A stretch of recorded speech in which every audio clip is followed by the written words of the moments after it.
Bismillahirrahmanirrahim. Assalamualaikum warahmatullahi wabarakatuh. Alhamdulillahirabbil alamin. Wassalatu wassalamu ala sayyidil mursalin nabiyyina wa habibina Muhammadin wa ala alihi wa sahbihi ajma'in, amma ba'd. Alhamdulillahirabbil alamin. Allahumma lakal hamdu kulluh. Allahumma lakal hamdu kulluh. Allahumma lakal hamdu kulluh. Alhamdulillah. Rasa syukur yang teramat sangat besar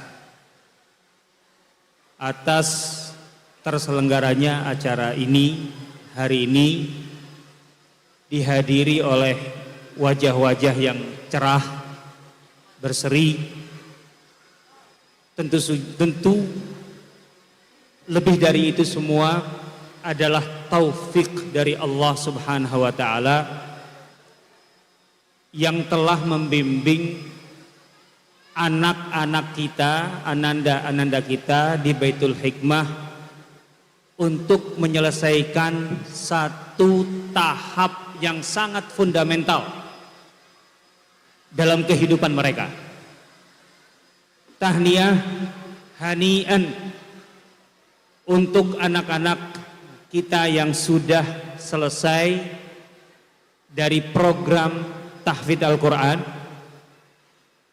dan juga hani'an, tahniah untuk seluruh orang tua yang ananda-anandanya menyelesaikan program tahfidz Al-Quran di Baitul Hikmah Harun Ar-Rasyid, dan juga yang masih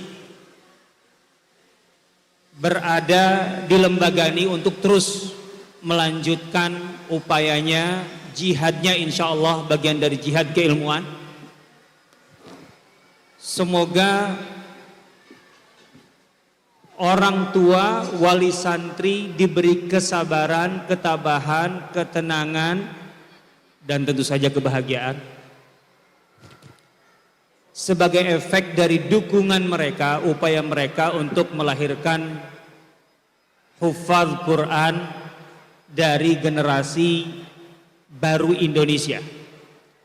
Saya barusan ngobrol dengan Ustadz Dr. Thohir bahwa potensi lembaga tahfidz Al-Quran di Batam ini sangat luar biasa.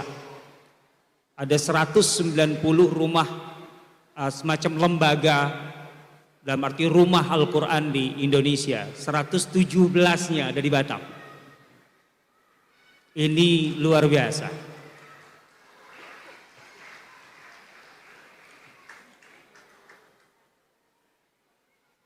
Ini artinya potensi Batam tidak terbayang oleh siapapun.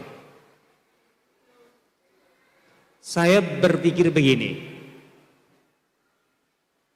perlu ada upaya atau akselerasi dari semua yang terkait dengan lembaga tahfidz, baik itu di kepengurusan ataupun tentu saja yang tertarik dengan ide ini,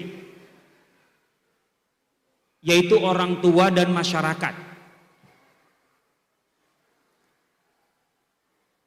Bahwa di Batam ini bisa dijadikan percontohan karena memang dari segi jumlah kelembagaannya luar biasa, aktivitasnya luar biasa, ketertarikannya luar biasa.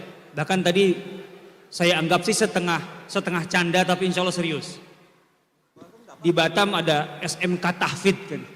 SMK tahfidz. Jadi istilah contohnya sekolah apa Islam terpadu itu kayaknya secara istilah sudah mulai pudar kayaknya di Batam ini. Jadi sekolah apa gitu ya, terus kemudian ujungnya tuh tahfidz. Ini menunjukkan bahwa interest terhadap tahfidz itu begitu besar, sehingga kira-kira di Batam ini sebenarnya data ya, sensus, ada berapa jumlah anak usia tahfidz di Batam Muslim? Ini Pak Iqbal kayaknya tegasnya nih, sebagai sesepuh, senior bukan sesepuh. Pak Iqbal ini lebih suka dipanggil abang, ya abang aja lah. Beda-beda tipis dengan saya gitu. Asal yang penting bukan saya yang naik ke atas gitu, Pak Iqbal yang turun ke bawah gitu. Anak usia tahfidz itu kurang lebih sampai SMA. Berapa jumlah di Batam? Dan berapa yang sudah masuk atau tersaring dalam program tahfidz? Kalau umpamanya hanya sekitar 10%, saya rasa tidak sulit untuk Batam di 5 tahun yang akan datang. 30% generasi muda Batam itu adalah hafidz Quran. Ini adalah harapan dan tentu saja keberadaan orang tua,